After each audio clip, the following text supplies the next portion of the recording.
This is TTS Times Wire News, providing fast and efficient narrations of the latest news articles for those on the go.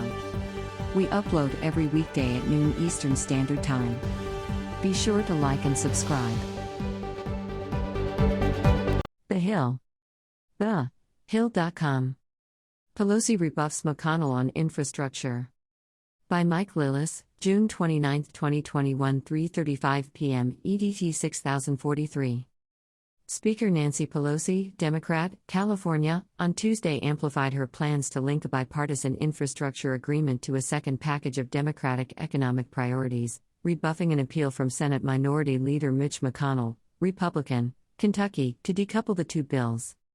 In a closed-door meeting with her caucus in the Capitol, Pelosi said her initial strategy, to withhold a House infrastructure vote until the Senate passes a larger, partisan families plan, remains unchanged, according to lawmakers in attendance.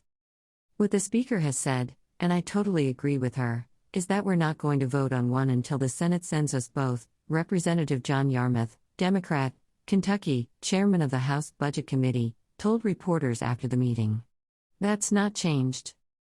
The remarks came several days after President Biden had shaken the infrastructure debate, first by vowing to veto the emerging bipartisan bill if it's not accompanied by the Democrats' larger social benefits package, and then by backing off of that threat after an outcry from moderate GOP senators.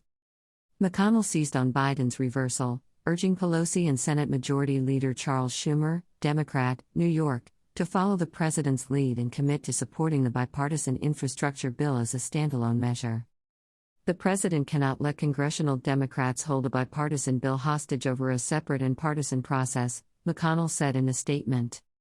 Pelosi, however, is standing her ground, supporting the liberals in her caucus who are wary that enacting the smaller infrastructure bill, which the Senate is shooting to pass before the August recess, would erode the momentum behind the larger partisan package, which Democrats intend to pass by reconciliation. The liberals are demanding that the Senate pass the second measure before the House votes on either, and leadership appears to be well on board. The Speaker and Senator Schumer have already indicated the strategy, that they would both move in tandem of each other, Representative Barbara Lee, Democrat, California, said after Tuesday's caucus meeting. Democrats of all stripes appear united behind the two-track strategy. But Biden's bungled rollout last week has angered some lawmakers, who view infrastructure as their last best chance for a major bipartisan accomplishment heading into next year's challenging midterm elections.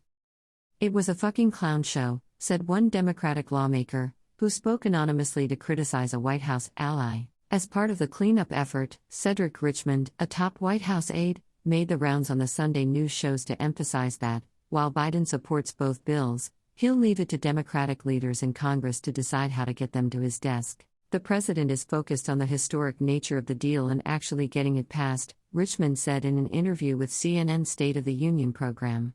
And the legislative process will be left up to Speaker Pelosi and Senator Schumer. Still, if Biden's walk back appeared to put him at strategic odds with Pelosi, it was largely because the two are addressing very different audiences. The president had won the White House on promises to reach across the aisle, and in softening his position he was speaking to Republican moderates who'd been spooked by his initial veto threat. That statement understandably upset some Republicans, who do not see the two plans as linked, Biden said Saturday. Pelosi, on the other hand, is speaking on behalf of liberal Democrats, who have wide eyes to expand social benefits and tackle climate change, and see the reconciliation package as their best opportunity to do both.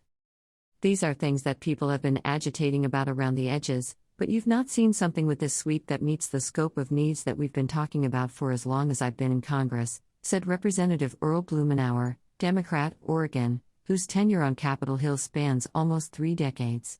So go for it. Yet not all Democrats are crazy about the notion of sitting on a Senate infrastructure bill while waiting for a reconciliation package to reach the House. Some moderates are wary that a delay would open Democrats to GOP attacks that they're obstructing a major bipartisan accomplishment. And even some liberals, voicing an open distrust in McConnell and Senate procedures, want the House to move quickly on infrastructure, as soon as it gets the chance. I've never thought it wise to wait for the Senate, said Representative John Garamendi, Democrat, California. I think we did that back in 2009 to 2010 with the Affordable Care Act. And what did that get us? As the debate evolves, the White House is tasking top officials to huddle with Democrats over the path forward. On Tuesday, Steve Ricchetti, a senior Biden advisor, spoke with members of the Congressional Progressive Caucus. And Yarmouth said additional meetings are planned with moderate Democrats later in the week.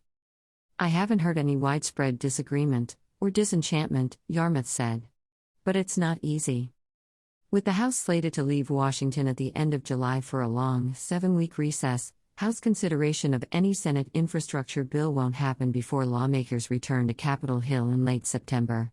But Democrats intend to carry the negotiations through the break, and are predicting they'll move quickly when they return. "We intend to do both bills," said Representative Richie Neal, Democrat, Massachusetts, chairman of the Ways and Means Committee. "And we're going to do them in a pretty rapid manner," Scott Wong contributed. The contents of this site are copyright 2021 Capitol Hill Publishing Corporation, a subsidiary of News Communications Incorporated. Thanks for joining us at TTS Times Wire News. Be sure to like and subscribe to get fast and efficient narrations of the latest news articles for those on the go. We upload every weekday at noon Eastern Standard Time. See you next time on The Wire, and be sure to like and subscribe.